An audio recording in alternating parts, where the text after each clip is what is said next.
Hi friends, வணக்கம். உங்கள் KV solar energy. இந்த வீடியோ முதல் முறை பண்ண ஒரு சப்ஸ்கிரைபர் லைக்கு. இந்த வீடியோ ஃபுல் வீடியோ பார்க்கலாம் வாங்க. இது வந்து பார்த்திங்கன்னா 440 வாட்ஸு 3 ஆப் கட்டு பிளாக் பேனல். இது வந்து பார்த்திங்கன்னா பிளாக் பேனலாக கொஞ்சம் ஹெவி மாடலாக இருக்கும். எப்போவுமே வந்து பார்த்திங்கன்னா எஃபிஷியன்சி அதிகமாக இருக்கும். இது வந்து பார்த்திங்கன்னா நம்மளுக்கு தருமபுரி டிஸ்ட்ரிக்கு பேகரல் என்ற இடத்துல வந்து பார்த்திங்கன்னா இன்ஸ்டால் பண்ணியிருக்கோம். அதாவது நம்ம காரிமானத்துலேருந்து உள்ளார இன்ஸ்டால் பண்ணதில் கிட்டத்தட்ட வந்து பார்த்திங்கன்னா ஏற்கனவே ஜென்ரேட்டில் வச்சு 3 HP மோட்ரு ஓடிட்டு இருந்தது. எனக்கு அதே மோட்டர் தான் ரன் ஆகணுன்னாங்க. அதனால் வந்து பார்த்திங்கன்னா அதே மோட்டர் ரன் பண்ணுறதுக்காக வந்து பார்த்திங்கன்னா நம்ம ட்ரைவ் யூஸ் பண்ணி நம்ம நார்மல் ஏசி பம்பை வந்து பார்த்திங்கன்னா ரன் பண்ணி கொடுத்துரும். நம்ம வந்து ஃபுல்லாக நார்மல் ஏசி பம்பு மட்டும்தான் அதிகமாக ரன் பண்ணி கொடுப்போம். பிஎல்டிசி இந்த மாதிரி அதிகமாக யூஸ் பண்ண மாட்டோம். ஏன்னா அதிகமாக கம்ப்ளைண்ட் ஏன்னா அது வந்து சக்ஸஸ் மாடலில் வரும். அது வரைக்கும் நம்ம ஏசி பம்பில் பெஸ்ட்டு. ஏசி பம்பு சக்ஸஸ் ஆகிற வரைக்கும் இது ஏசி பம்பு எப்போவுமே பெஸ்ட்டாக இருக்கும். அது வரைக்கும் கொஞ்சம் பிஎல்டிசி இப்போதைக்கு இன்ஸ்டால் பண்ணுற ஐடியா இல்லை. ஏன்னா 2-3 வருஷத்துக்கு முன்னாடியே மோட்ரு ஆகாதுன்னு சொல்லிட்டு வீடியோலாம் போட்டிருக்கேன். ஏன்னா அது சக்ஸஸ் ஆகிற வரைக்கும் கண்டிப்பாக ஏசி மோட்ரு தான் பெஸ்ட்டு. ஏன்னா விவசாயத்தை பொறுத்த வரைக்கும் பெருசாக அடி அடிக்க செலவு பண்ணுற அளவுக்கு யாரும் இருக்க முடியாது.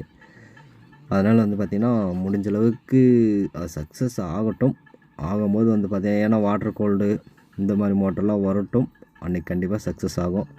அன்றைக்கி பிஎல்டிசி போட்டுக்கலாம். இது வந்து பார்த்திங்கன்னா ஜென்ரேட்டில் வந்து பார்த்திங்கன்னா 7.5 kV ஜென்ரேட்ரு. அதை தொடச்சி காட்டுற பாருங்க.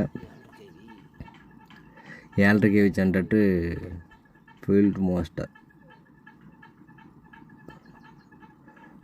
இன்ஜின்னாவே வந்து பார்த்திங்கன்னா அந்த ஃபீல்டு மாஸ்டர்னு சொல்லிட்டு அது கொஞ்சம் ஹெவியாகவும் நல்லா குவாலிட்டியாகவும் இருக்குன்னு சொல்லுவாங்க அந்த காலத்துலேருந்தே. அதை வந்து போட்டிருக்காங்க, நல்லாயிருக்கு. கிட்டத்தட்ட வந்து பார்த்திங்கன்னா இதுவும் கொஞ்ச நாள் ரன் பண்ணி கொடுத்துருக்கு. ஏன்னா டீசல் அதிகமாக குடிக்கிறதுனால அது அதிகமாக யூஸ் பண்ண முடியல. அது இல்லாமல் வந்து பார்த்திங்கன்னா தண்ணியும் ரொம்ப ஒரு 40-50 அடிக்கு பக்கம் தண்ணி ரொம்ப கீழே போயிடுச்சு. தண்ணி இருக்கிறதே வந்து பார்த்திங்கன்னா ஒரு 20 அடி தண்ணி தான் இருக்கும். மொத்தமே வந்து பார்த்திங்கன்னா ஒரு 70 அடி கிணறு இது. அதில் பார்த்திங்கன்னா ஒரு 20 அடி தண்ணி தான் இருக்கும். 50 அடி கீழே தண்ணி போயிடுச்சு. அதனால் வந்து ஜென்ரேட்டில் டீசல் அது ரொம்ப அதிகமாக அடிக்க ஆரம்பிச்சதுனால வந்து பார்த்திங்கன்னா நம்ம சோலாராக தான் போட்டாகணுன்ற கண்டிஷன் நம்மக்கிட்ட வந்து பேசினாங்க. ஏற்கனவே இது பக்கத்தில் இன்ஸ்டால் பண்ணியிருக்கேன். அதை போய் பார்த்துட்டு வந்துட்டு எனக்கு இதே மாதிரி சோலார் இதில் எனக்கு இருக்கிற மோட்டர் எனக்கு ரன் பண்ணணும், தாராளமாக இருக்கிற மோட்டரை மட்டும் தான் ரன் பண்ணணும்னு சொல்லிட்டு வந்து ரன் பண்ணி கொடுத்துருக்கோம். ட்ரைவ் வந்து பார்த்திங்கன்னா ஃப்ரீக்குவென்சியில் அங்கே இருக்கும்போது ஒரு 29-30 இருந்துச்சு. இப்போ லைட்டாக வெளிச்சிருக்கிறதுனால ஒரு 30-35 மேலே இருக்கும். தண்ணியோடைய ப்ரெஷர் எல்லாமே பார்க்கலாம். இது வந்து பார்த்திங்கன்னா அந்த ஜென்ரேட்டருக்குன்னு தனியாக ஒரு ரூமும் கட்டியிருக்காங்க. இது வந்து பார்த்திங்கன்னா இதுக்கு மேலே ஜென்ரேட்டருக்கு ரெஸ்ட் விட்டாச்சு. கிணறுடைய ஆழம் அதிகமாக இருக்கிறதுனால பேனல் வந்து 10 பேனல் போடுற மாதிரி இருக்குது. மினிமம் வந்து 10 பேனல் போட்டால் தான் ஓல்டேஜும் வந்து பார்த்திங்கன்னா சப்போர்ட் பண்ணும். அதனால் வந்து பார்த்திங்கன்னா 3 HP 5 HP 7 HP 10 HP எவ்வளோ இருந்தாலும் சரி தமிழ்நாடு முழுவதும் இன்ஸ்டால் பண்ணி தரோம். தண்ணியோடைய ப்ரெஷர் வந்து பார்த்திங்கன்னா 2 இன்ச் டெலிவரி சூப்பராக இருக்குது ப்ரெஷரு.